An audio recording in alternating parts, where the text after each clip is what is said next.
দাওয়াত ইসলামী এক এক করে 40টি বছর অতিবাহিত করলো। গোটা বিশ্বে দাওয়াত ইসলামের যে কার্যক্রম চলছে, আমি সকলের শুকরিয়া জ্ঞাপন করছি। দাওয়াত ইসলামের কাজের মাধ্যমে অনেক নামাজি হচ্ছে, অনেক যুবক শরাব ছেড়ে দিচ্ছে, এবং আমি এটাও দেখে অবাক হয়ে গিয়েছি যে ইউরোপের বড় বড় গির্জাগুলি পর্যন্ত সেগুলি মুসলমানরা ক্রয় করে সেখানে মসজিদে রূপান্তর করছে। তো এই আজিমুশান খেদমত দাওয়াত ইসলামের মাধ্যমে হচ্ছে। আমি অনেক হাজার লক্ষ সালাম আরজ করছি দাওয়াত ইসলামের প্রতিষ্ঠাতা আমির আহলে সুন্নাত শাহ ইলিয়াস আত্তার কাদরি রেজভী জিয়াওয়াই দামাত বারকাতুল আলিয়ার প্রতি।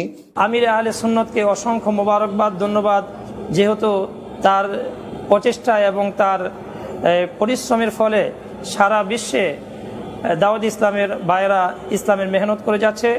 আর যারা দাওয়াত ইসলামের সাথে জড়িত আছেন সকলকে আন্তরিক মোবারকবাদ, ধন্যবাদ। আলহামদুলিল্লাহ, আল্লাহ তাবারক ওয়া তাআলা দরবারে শুকরিয়া জ্ঞাপন করছি।